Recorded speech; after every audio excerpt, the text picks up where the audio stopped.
Assalamualaikum warahmatullahi wabarakatuh. Waalaikumsalam. A'udzu billahi minasyaitonir rajim. Bismillahirrahmanirrahim. Ya hadratin Nabi Muhammadin al-Mustafa Rasulullah sallallahu alaihi wasallam wa ila alihi wa sahbihi ajma'in.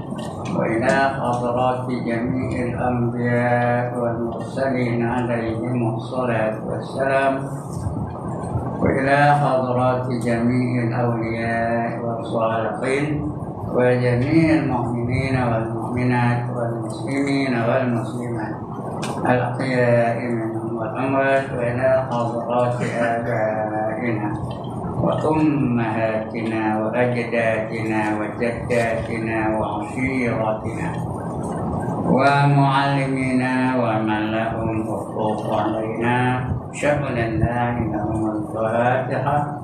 أعوذ بالله من الشيطان الرجيم. بسم الله الرحمن الرحيم. الحمد لله رب العالمين الرحمن الرحيم مالك يوم الدين. إياك نعبد وإياك نستعين اهدنا الصراط المستقيم صراط الذين أنعمت عليهم غير المغضوب عليهم ولا الضالين.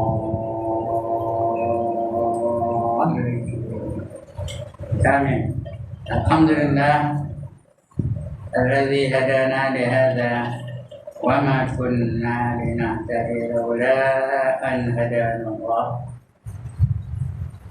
والصلاة والسلام على أشرف الأنبياء والمرسلين وعلى آله وصحبه أجمعين.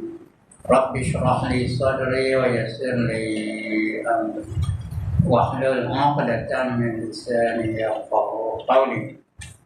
سبحانك لا علم لنا إلا ما علمتنا إنك أنت العليم الحكيم.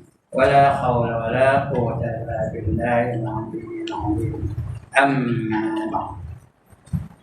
Yang dimuliakan Tuan Pengerusi dan adik-adik jawatan kuasa surau, yang berbahagia tuan-tuan imam, tuan-tuan bilal, tuan-tuan guru, para alim ulama tempatan, ustaz-ustaz, ustazah, pemimpin-pemimpin setempat, seterusnya tuan-tuan, puan-puan, hadirin, hadirat, muslimin, muslimat yang dirahmati Allah sekalian.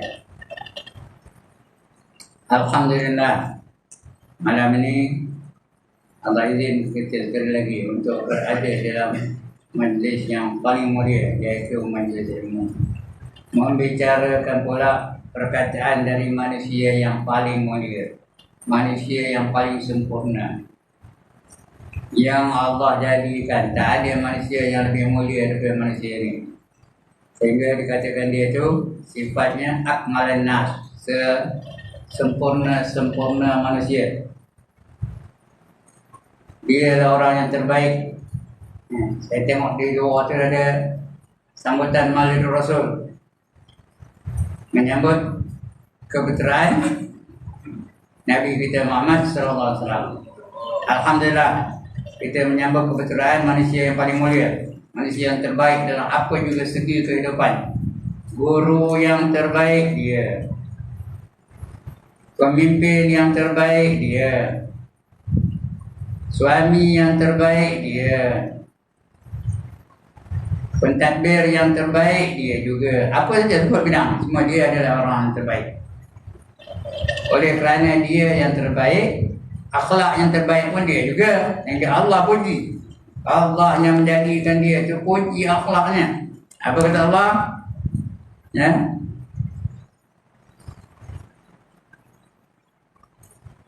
aku dah ayat lupa tadi ya. Wa innaka la'ala khuluqin azim. Sesungguhnya kamu adalah mempunyai akhlak yang paling baik. Allah puji dia. Sebab itulah diperintahkan kita itu suruh ikut dia, kerana dia orang yang terbaik. Allah tak ada perintahkan suruh ikut Haji Ibrahim. Kenapa? Kerana Haji Ibrahim bukan orang yang terbaik, orang yang paling tak baik. Nah, ada dalam Quran suruh ikut Ibrahim. Ada. Laqad kana lakum fi Ibrahim uswatun hasanah. Ada ayat macam tu? Tak ada pun. Tapi siapa yang terbaik? Rasulullah, ya. Rasulullah apa? Allah sebut dalam Quran, laqad kana lakum fi Rasulillahi uswatun hasanah. Sesungguhnya bagi kamu Rasulullah itu adalah ikutan yang terbaik. Kerana dia orang terbaik dalam apa segi saja. Dia nombor satu segala-galanya. Panglima perang yang terbaik, ahli perniagaan yang terbaik, ahli masyarakat yang terbaik, pemimpin yang terbaik, ya, hamba yang terbaik, ahli ibadah yang terbaik, orang yang paling sabar, orang yang paling redha, orang yang paling kasih kepada Allah Taala dan sebagainya. Dia orang terbaik. Jadi alhamdulillah kita membicarakan perkataan dari manusia yang terbaik. Itulah dia Nabi siapa? Nabi Muhammad SAW. Baik tuan-tuan dan puan, untuk malam ini kita sambung lagi pembacaan kita. Penutup pada hadis yang kita nak baca, yang dah kita baca lama ni, ya. Penghujung hadis ni. Ini baru kita baca ni hadis yang dua. Saya ngajar dah setahun lebih dah. Tapi baru dua hadis, tak habis lagi. Tambah hadis ni panjang mana penerangannya. Ini hadis Jibril, sangat masyhur hadis ni. Dipanggil hadis Jibril. Tengah baginda berkuliah, tiba-tiba datang seorang. Ni dah kita bicara dulu ni. Datang seorang tak kenal. Nak kata orang tempatan, tak ada siapa yang kenal. Nak kata orang jauh, pakaiannya duk kemas no. Ya, tak ada debu pun, tak ada apa, tak ada berkerut pun. Tak ada comot pun, apa tak ada. Kalau orang jauh datang, dia mesti dah comot je lah. Mesti berdebu apa. Kerana orang dulu datang naik kapal terbang kan. Dan apa? Naik unta, naik keldai. Nah, lagi apa? Naik kuda. Tentulah dia debu padang pasir. Tapi tak ada. Elok aja, kemas aja. Rambut juga elok sikatnya. Berkilat rambutnya. Tapi baik benar dengan Rasulullah. Kenal benar dengan Rasulullah. Rasulullah pun kenal benar dengan dia. Dari jauh dah ada apa? Mengangkat tangan kepada Rasulullah. Duduk dekat betul. Bertindih lutut betul. Tanda mesra ke apa tu kalau bertindih lutut tu? Tanda mesra benar lah. Biasa benar. Duduk bertindih lutut.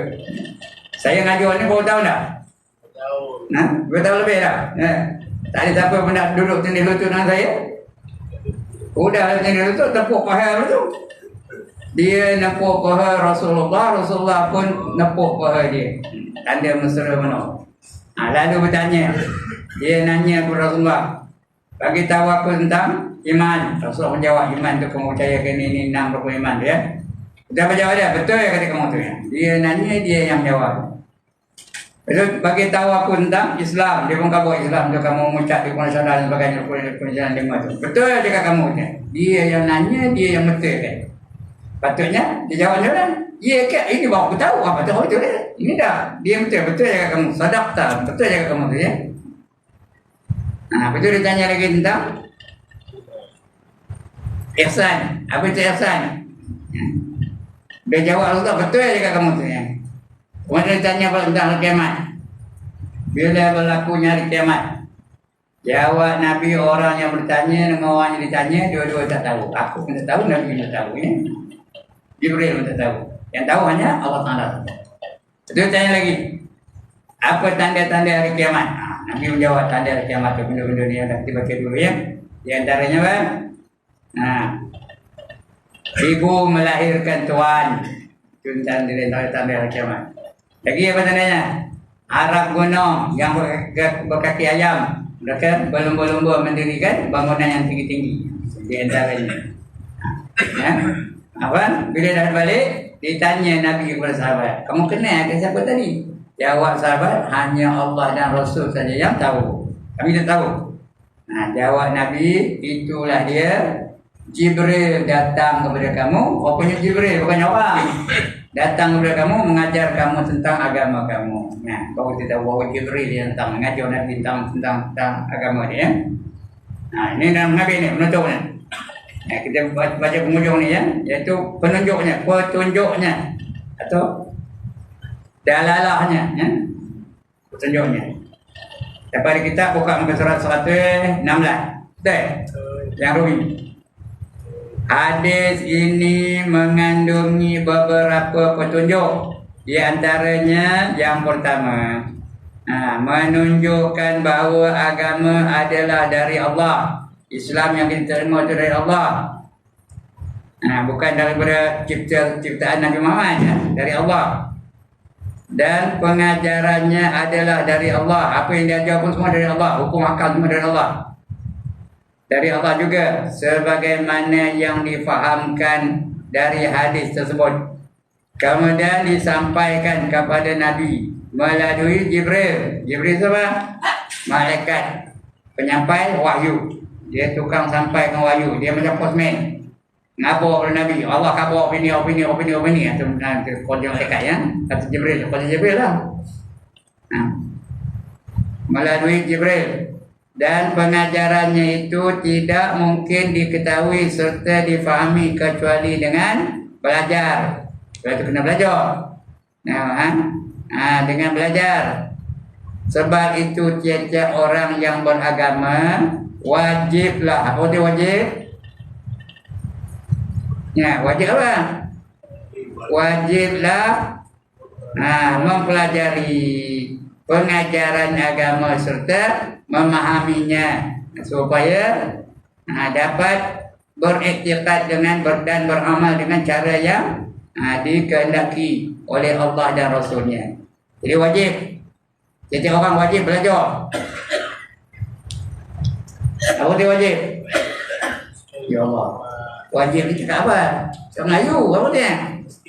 Dibuat dapat pahala, tak buat berdosa. Siapa yang wajib? Tiap-tiap orang. Fardu ain. Menuntut ilmu tu wajib pada setiap mukallaf, lelaki atau perempuan. Talabul ilmi faridatun ala kulli muslimin wal muslimah. Menuntut ilmu tu fardu, wajib atas setiap lelaki dan juga setiap perempuan, lelaki muslim, yang perempuan muslimah. Wajib menuntut ilmu. Siapa saja tak siap, ada orang ngaji malam ni, ada orang ngajar malam ni, dia saja tak siap, tuang, tak ada, dia telah berdosa dengan Allah Ta'ala, ya? Cuma tak wajib menuntut ilmu dengan seorang-seorang guru. Tak payah, tak wajib, ya. Bukan wajib menuntut ilmu pada Haji Ibrahim. Kalau dia tanda ngaji pada Haji Ibrahim, dia boleh ngaji pada orang lain. Kalau ada majlis lain umpamanya, di sini Haji Ibrahim ngajar, kemudian di surau sana Taman Awan Mas tu ada pula ustaz lain, dia nak pergi ngaji sana, tak apa, itu tak ada dosa, ya. Kerana dia bukan wajib belajar pada seorang guru. Yang wajib tu belajar dengan siapa-siapa, benar apa? Syarat yang dia belajar tu ilmu yang memberi manfaat, ilmu yang memberi manfaat pada diri dia, pada segi agama dan pada masyarakat. Itu je, ya. Itu wajib tu. Supaya kita dapat i'tiqad yang betul. I'tiqad tu i'tiqad Ahlus Sunnah wal Jamaah. Ikut i'tiqad Rasulullah dan juga para sahabat dan juga tabi'in dan tabi'in. Baik, seorang yang berilmu apabila ditanya kepadanya perkara atau hukum agama yang tidak diketahui, jawabannya dengan cara yang benar. Dia jawab betul-betul, kalau tak tahu, kalau tak tahu, hendaklah berterus terang menjawab dengan mengatakan tidak tahu. Macam Nabi ada nak tanya yang dia tak tahu. Apa dia tanya? Bila berlakunya hari kiamat. Dia tahu dah? Dia tak tahu. Apa jawab dia? Orang yang menanya dan orang yang ditanya dua-dua tak tahu. Ada 10 perkara yang kita tak tahu. Manusia semua tak tahu. Malaikat pun tak tahu. Nabi-nabi pun tak tahu. Hanya yang tahu Allah saja. 10 perkara. Yang pertama Lailatul Qadar. Kita tahu bila berlaku. Kita tahu dia berlaku bulan Ramadan saja. Tapi bila tak tahu. Yang kedua, keredaan Allah terhadap mereka yang mau taat. Orang yang taat itu Allah redha ke tidak, kita tak tahu. Itu rahsia Allah. Yang ketiga, kemurkaan Allah terhadap mereka yang derhaka kepada Allah. Kita tak tahu. Kadang-kadang dia derhaka tapi tak tunjuk di Allah kemurkaannya. Derhaka tapi kaya-kaya. Derhaka tapi senang layan. Derhaka tapi bergembira. Allah tak tunjukkan. Kalau Allah tunjukkan tak ada manusia derhaka dalam diri ni pun. Sekali tak semayang, cabik telinga sebelah macam. Hingga lagi semayang apa? Ekor kaki satu lagi. Tak wani kita melakukan perkara yang dia murti kepada Allah. Itu yang ketiga.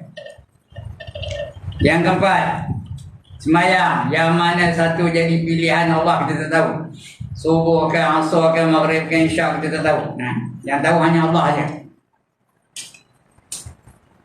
Itu yang keempat. Yang kelima, di antara nama-nama Allah yang banyak tu, yang ada dalam Quran tu 99 nama yang kita selalu lagu tu.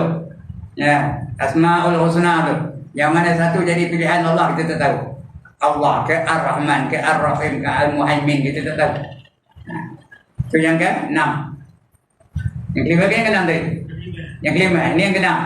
Yang ke-6 kita tak tahu takdir kita. Lepas ini apa jadi pada kita? Saya pun tak tahu apa laku pada saya lepas ini. Makan apa antara isyak ke makan apa? Saya tak tahu. Makan ada makan ke tak tahu juga. Selamat ke tak tahu. Itu takdir. Yang tahu apa? Allah Ta'ala aja tahu. Itu yang ke-6. Yang 7 jodoh. Kita tak tahu siapa jodoh kita.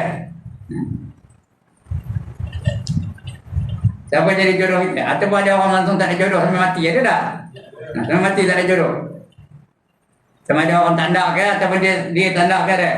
Saya ada seorang kenalan betul lah. Udah dekat 50 tahun. Lelaki ni. Bukan tak ada duit. Kerja engineer. Tapi tak ada kahwin-kahwin. Ada. Kenapa? Tak itu hadiah saya tak tahu. Tak ada nanya pun.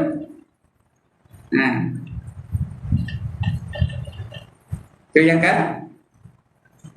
ketujuh, yang ke-8, ya. Yang ke-9, wali. Kita tak tahu siapa yang jadi wali. Wali itu sendiri tak tahu bahawa dia tu wali, ya. Dia tu wali, dia tak tahu. Kita hanya mengatakan dia tu wali.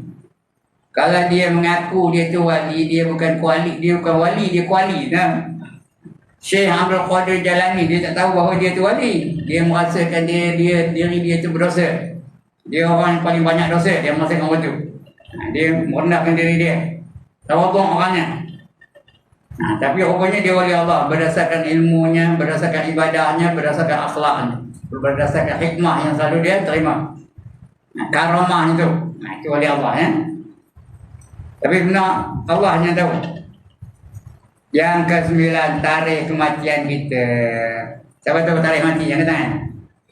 Nak agak gambar orang ni. Dia akan mati pada berapa bulan-bulan ni ada? Tak tahu. Yang tahu siapa? Hanya Allah saja. Kadang-kadang bertahun-tahun terdeek. Tahu terdeek? Dia minta usia ke belakang kan? Apa terdeek?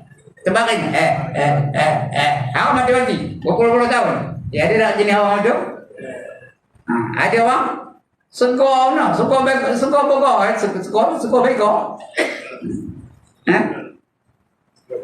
Sekor bego ya. Sudah-sudah ada mati aja. Baru minum dengan kita. Orang sudah tak ada. Ada tak orang tu? Jadi tarikh kematian kita tu Allah hanya tahu. Dan yang ke-10, tarikh berlakunya hari kiamat. Tapi dia pasti akan berlaku bila? Entah, Allah hanya tahu. Malaikat pun tak tahu, Nabi pun tak tahu. Itu 10 perkara, ya. Alright. Baik, seorang yang berilmu apabila ditanya kepadanya, dia kalau tak tahu, kamu tak tahu, jangan cakap benar. Hendaklah berterus terang menjawab dengan mengatakan tidak tahu. Dan janganlah jawab dengan memberi jawapan yang mengelirukan atau menjadi satu cara untuk menutupi kekurangan ilmunya. Kalau tak tahu, kamu tak tahu ya. Jadi Nabi ditanya tadi, bila berlaku hari kiamat, apa jawabnya? Orang yang bertanya dan orang ditanya, dua-dua tak tahu. Dia kamu tutup ya. Tak ada. Tak ada. Teka-teka tak ada kan? Ya. Itu orang yang ada ilmu tu ya. Itu pertama. Itu pengajaran yang pertama. Ya, yang tanya menunjukkan bahawa agama itu dari Allah, semua Allah punya. Ya, hukum-hukum itu pun dari Allah Taala. Nah, kemudian orang yang ada ilmu dia tahu. Dia akan mengaku bahawa dia itu tak tahu. Kalau satu perkara itu tahu, dia apa tak tahu. Yang pertama, yang kedua, pengajaran yang kita dapat pelajari daripada hadis tadi. Yang kedua, menunjukkan bahawa agama adalah terdiri dari apa? Iman, ada iman, Islam dan ihsan. Iman, Islam dan ihsan. Iman tu akidah, kepercayaan. Islam ibadah. Sembahyang, puasa, zakat, haji, umrah dan sebagainya. Itu ibadah. Itu Islam. Ihsan merasakan Allah sentiasa nampak dia. Merasakan Allah sentiasa mengawasi dia. Itu namanya ihsan. Kalau dia sedar Allah tu ada je, nengok je, nampak je, tahu je, berani ke nak buat maksiat. Dia sedar tu, terasa yakin tu bahawa Allah tu nampak je, berani ke nak pakai seluar pendek keluar sana, sana mari. Berani ke nak beli nombor ekor. Tapi ada dah orang beli nombor ekor? Ada dah orang beli nombor ekor. Kenapa berani? Kerana dia tahu Allah nampak tapi tak yakin. Dia tahu Allah nampak dia tak yakin. Dia merasakan seksi tu kemudian lantak oleh Tuhan dah mati tu baru tahu ke ni. Dia berani ambil mereka. Asal hujung minggu ngambil 5944. Tahu mana 5944? Ada dua. Jangan boleh ambil ya. Masin mula ustaz berterai jangan apa je. Itu dia suruh, itu namanya ihsan ya. Jadi dalam hidup ni mesti ada Islam, ada ihsan. Dan berarti bahawa seorang yang beragama hendaklah menjadi orang yang percaya.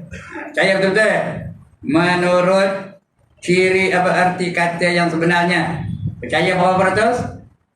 Tuan-tuan dan puan, ada berapa peratus nak percaya? 100%. Jangan ada syak, jangan ada zon, jangan ada waham. Mesti yakin betul-betul. Itu nasihat ya. Rukun iman yang 6 tu. Jangan ada syak, jangan ada zon, jangan ada waham. Baru terima. Percaya menurut arti kata yang sebenarnya. Yang beramal menurut apa yang diperintahkan, melakukannya, serta meninggalkan apa yang dilarang, memerjakannya. Yang disuruh buat, yang tinggal. Yang dilarang jangan buat, tinggalkan.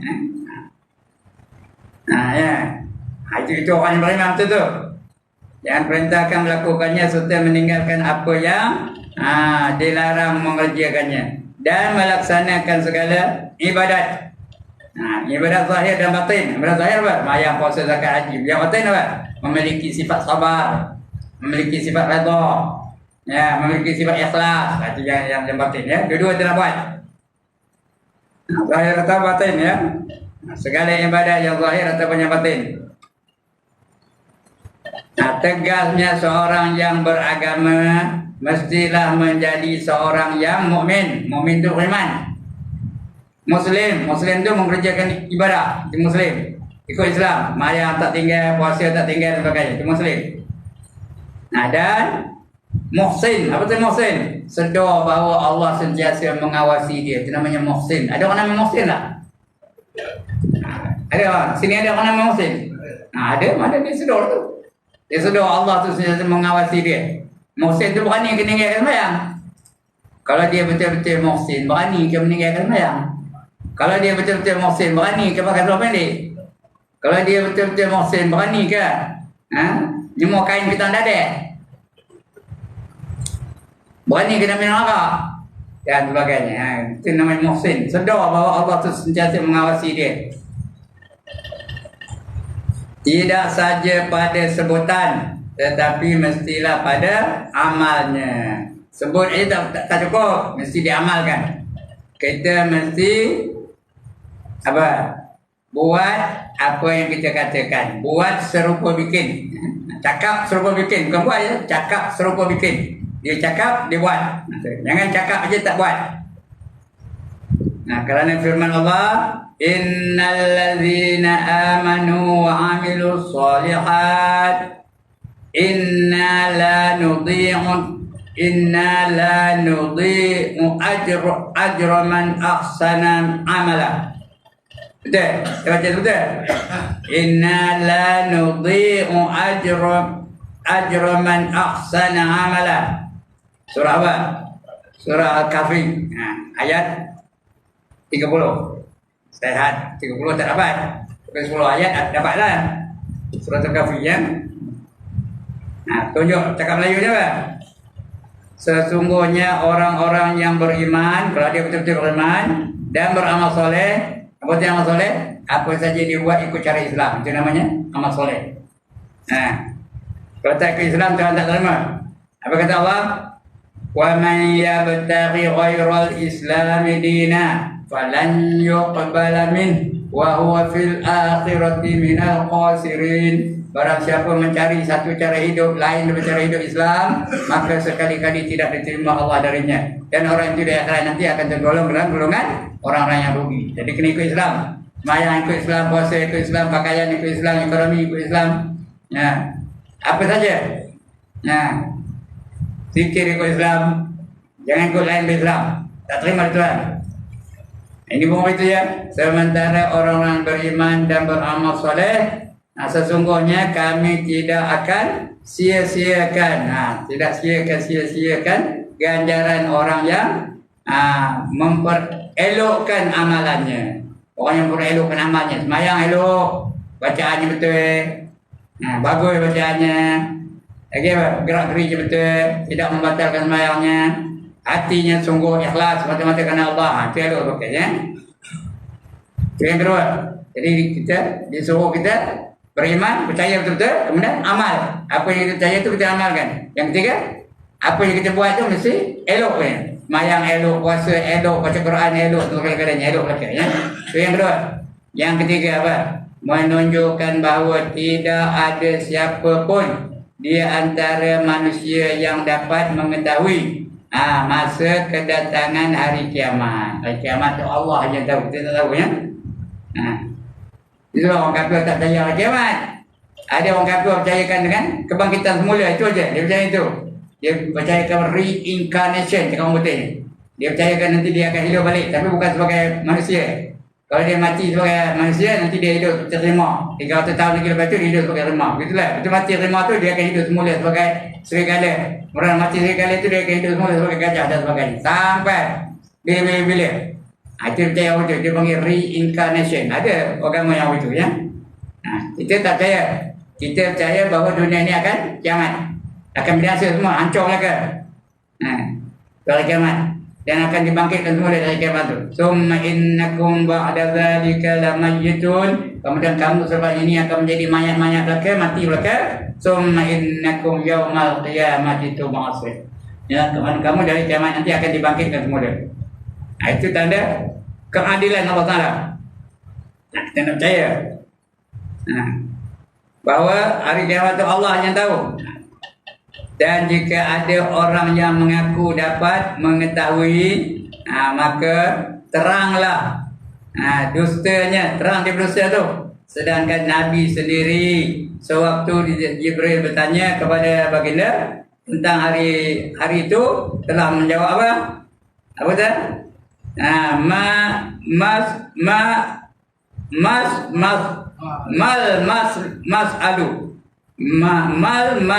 Mas'alu la anha bi'a'lam minas sa'il. Mal mas'aluna anha, tak ada orang yang bertanya tentang itu lebih tahu daripada orang yang ditanya. Tidaklah orang yang ditanya daripadanya lebih tahu daripada orang yang ditanya, orang yang bertanya. Orang tanya yang tak tahu, orang tanya yang tak tahu. Kita tanya tentang hari kiamat ya. Itu kita belajar tentang hadis tadi ya. Ini menunjukkan bahawa baginda tidak mengetahui. Hanya yang dapat diketahui ialah tanda-tandanya. Itu ada. Kehampiran hari kiamat tu, dekat hari kiamat tu, tanda-tandanya. Di antaranya orang Islam akan dapat mengalahkan orang Yahudi. Itu akan datang insya-Allah ya. Timbulnya Dajjal, belum Dajjal timbul lagi. Turun munculnya Dajjal, orang Islam dengan orang Yahudi, orang Islam akan mendapat kemenangan. Sekarang pun hampir-hampir kemenangan lagi, belum menang lagi. Tapi mereka dah masih susah sekarang ni ya. Orang Yahudi susah sekarang ni. Tapi belum menang lagi kerana Dajjal belum turun. Nabi Isa belum turun. Bila dah turun Nabi Isa besok muncul Imam Mahdi. Kedua-dua Nabi Isa dan Imam Mahdi akan mengalahkan Dajjal, membunuh Dajjal. Kemudian peperangan orang-orang Yahudi. Orang Yahudi itu akan lari tentang bokap. Balik nyorok bawah lemari tu cakap. Nyorok balik batu tu cakap. Nyorok balik apa? Balik dinding, orang dinding tu cakap. Ada Yahudi belakang aku ni, orang mau bunuh ni. Kecuali kalau dia menyorok di balik di belakang sebatang pokok. Nama pokok tu apa? Gharqad namanya. Sebut Gharqad. Ghain Rock of Dal. Gharqad. Itu dia tak cakap. Sebab tu sekarang ni Yahudi sedang menanam pokok Gharqad tu. Mana dia bersempadan dengan orang Islam, dia tanam pokok Gharqad tu. Berjuta-juta pokok tanam sekarang ni tau. Kerana dia tahu. Dia pun tak baca hadis, dia hafal hadis juga. Hanya yang dapat ketahui bahawa tanda-tanda hampirnya kedatangannya sebagaimana yang telah diterangkan dalam hadis. Di sini dapat ditambah sedikit lagi keterangan mengenai tanda-tanda hari kiamat. Iaitu tanda-tandanya ialah terbagi kepada dua bahagian. Pertama, bahagian tanda-tanda yang kecil. Kedua, bahagian tanda-tanda yang besar. Yang kecil banyak. Lelaki menyerupai perempuan juga kecil. Ada tanda-tanda kecil. Yang besarnya, datang munculnya Imam Al-Mahdi. Lagi, turunnya Dajjal. Kemudian turunnya Nabi Isa dari langit. Itu tanda-tanda besar ya. Tandanya kecil ialah banyak. Dia dapati kekurangan ilmu. Itu maknanya kurang ilmu tu. Dan amanah pun kurang. Rasulullah kata. Hanya didapati pekerjaan fasik.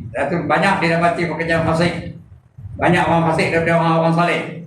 Dan khianat serta pembunuhan yang tidak dibenarkan. Tengok berlaku di Palestin tu. Lebih 8,000 orang kanak-kanak Palestin tu dibuang mati. Oleh orang Yahudi. Tak ada siapa yang nak mendakwa dia. Tak ada siapa yang nak membawa dia ke mahkamah. Yang tidak dibenarkan tapi berlaku juga. Banyak terjadi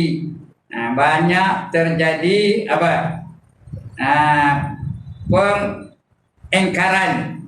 Ya betul. Angkatan. Banyak terjadi pengangkatan. Pengangkatan ketua dari orang-orang yang fasik. Jadi ketua itu orang fasik. Orang rasuah nanti jadi ketua ya. Orang berzina nanti jadi ketua. Sekarang ni berlaku dah? Berlaku. Bukan di Malaysia aja, jangan tengok Malaysia aja, tengok satu dunia ya. Dan banyak berlaku perkara yang menghinakan agama. Kerana ada orang menghina agama. Apa bedanya? Takbir tak boleh. Orang kafir yang kata dia kafir, yang kata dia non muslim, kena ubah ayat Quran. Ada Quran semua kafir? Ada ayat Quran semua kafir? Ada. Qul ya ayyuhal kafirin. Allah tak boleh sebut kafirin apa? Qul ya ayyuhal non muslim. Ada? Boleh ubah tu. Itu sekarang ya. Dia dihina. Mereka tak suka. Kemudian ada pula lagi yang mengatakan dia mempertikaikan bahawa agama Islam sebagai agama rasmi. Ada. Ya. Dia mempertikaikan Islam sebagai agama rasmi. Okey ayat tu. Itu dia ya. Banyak berlaku perkara yang menghina agama serta kemenangan selalu di pihak yang mengerjakan perkara yang mungkar. Orang yang selalu menang tu orang jahat, orang yang buat mungkar. Sedang orang-orang yang melakukan perkara kebaikan dikebelakangkan. Sikit lagi tuan-tuan, walaupun dah bunyi tu. Tanda-tandanya yang besar pula di antaranya ialah terbit matahari dari pihak barat. Sekarang matahari terbit ke mana? Dari timur pergi barat. Sekarang ni nanti akan datang dia akan terbit dari barat pergi ke timur ya. Muncul dari barat dan terbenamnya di pihak timur. Menurut pendapat setengah ulama bahawa kejadian itu berlaku sehari saja. Kemudian matahari itu terbit sebagaimana biasa. Sekali aja. Dia turun, dia muncul dari barat, turun dia ketik dari timur. Sehari aja, esok dah balik semula macam biasa. Dan ada pula yang berpendapat kejadian tersebut berlaku selama 3 hari. Ada yang kata sehari, ada yang kata 3 hari. Selepas itu terbit sebagaimana semula. Yang contoh. Dan ada pula para ulama telah berlainan pendapat tentang masa penutupan pintu taubat. Ya, ada ulama katakan boleh taubat lagi. Ada ulama kata dah habis, tak taubat dah. Cukup itu. Sebahagian mengatakan bahawa penutupan pintu taubat hari kiamat, tanda kiamat tadi dah tutup pintu taubat. Bila matahari dah terbit dari barat, tak ada pintu taubat lagi, tak ada taubat lagi dah. Yang demikian tidaklah diterima lagi. Kalau lepas harus terbit matahari dari barat, tak terima taubat lagi, hentak taubat ke mana pun. Itu untuk masyarakat, untuk umum. Untuk individu, bila tak terima taubat, apabila nyawa dah sampai ke kerongkongan, dekat nak padam, dan nazar itu tak terima taubat lagi, ya. Jadi bagi orang Islam, orang kafir itu nama Islam tak terima lagi dah. Dan taubat orang mukmin yang derhaka tak terima lagi dah. Jadi orang kafir nama Islam tak terima lagi masa itu. Tapi orang yang beriman nak taubat tak terima lagi taubat itu. Sebilangan lagi mengatakan bahawa penutupan itu tertentu kepada orang-orang kafir yang berada pada waktu kejadian berlakunya kejadian tersebut itu berlaku. Bila hari dekat nak kiamat, dia dekat pun tak terima Tuhan lagi walaupun dia mengucapnya. Dan demikian berarti tidak diterima Islam mereka itu. Adapun orang-orang yang mukmin yang derhaka pada waktu itu tetap juga diterima. Itu kata ulama, pendapat ulama, ya. Dia berbeza-beza lah. Mana satu ya, wallahu alam, kita tak tahu. Yang benarnya bila nak taubat sekarang ni, jangan tunggu-tunggu. Bersegera, ya. Sekarang nak taubat, jangan tunggu kiamat pun nak taubat. Itu yang sebenarnya. Jadi sebenarnya pendapat ulama, ada pun orang-orang mukmin yang derhaka pada waktu itu tetap juga diterima taubat mereka itu. Ya, wallahu a'lam. Ya, nanti kita akan baca hadis yang ketiga, ya. Hadis yang ketiga akan datang kita baca. Ya, ini hadis yang kedua. Yang pertama dah baca. Yang pertama apa? Tentang niat. Innamal a'malu binniyat. Hadis yang kedua tentang pertanyaan Jibril. Hadis Jibril terkenal, ya. Yang ketiga dah akan kita baca. Sekian dulu. Sebelum saya tutup, ada siapa-siapa nak bangkang? Tak ada. Setuju belakanglah. Ada siapa-siapa nak tanya? Ustaz. Ya. Tanya satu. Kita ni semayang. Saya datang sudah datang lagi semua. Tapi tinggal ada kita di rumah. Kita tak ada saya datang sudah untuk masjid. Tinggal apa? Tinggal ada kita di rumah kan? Ya. Kita yang datang. Jadi akan ada termasuk kita di anak kita ni. Sebab kita tak ngajak dia datang. Mereka tak wajib. Tak ada tanya lah. Mereka bukan wajib datang, sunat, ya. Tapi kalau dia nak datang, kita halang, itu tanya tu. Kita larang dia jangan datang. Itu dia tanya, ya. Dia nak ikut kita. Kita ditanya. Kalau kita tak ajak dia manehan aja, tak datang saja, ya. Kan dia bukan wajib. Dia sunat aja datang ke surau atau ke masjid. Kecuali ada program dia mengaji tu wajib. Kalau hak semayang aja ni. Ya? Kalau ngaji, tu wajib. Kita tanya, kenapa kamu tak bawa isteri kamu yang kerja ngaji ni? Siapa yang wajib ngaji? Siapa yang wajib ngaji kerja ni? Semua muslimin, muslimat. Nanti akan tanya, kenapa kamu tak bawa isteri kamu? Kalau tak bawa, balikkan kena ngajar. Ni balikkan tu. Pergi kabur dia, datang depan ni. Aku nak ngajar kamu ni. Tadi ustaz ngajar opini. Kena ajar. Kalau tak, berdosa. Jadi dengar baca kat sini. Kerana menuntut ilmu tu hukumnya wajib. Itu dia salah. Salah dia. Kita ajak dia tak nak ikut. Itu lain pasal, ya. Salahnya salah dia, bukan salah kita. Okey, lagi? Habis? Satu salah aja.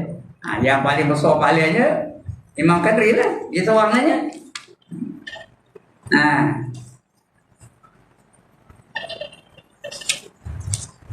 Karena dalam majlis ilmu ni yang paling besar pahala ialah untuk orang yang bertanya. Yang kedua, orang yang menjawab. Dia dapat nombor 2. Saya dapat nombor 2. Nombor 1, Imam Qadri. Karena dia yang bertanya. Tapi kalau Imam Qadri tanya, Haji Ibrahim jawab. Haji Amin tanya, Haji Ibrahim jawab.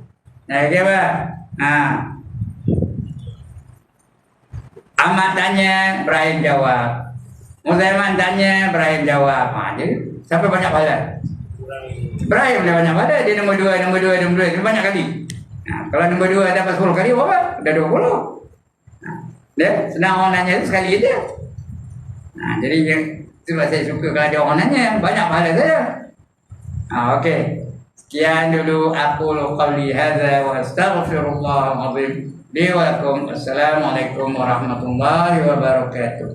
A'udzu billahi minasyaitonir rajim. Bismillahirrahmanirrahim. Alhamdulillahirabbil alamin.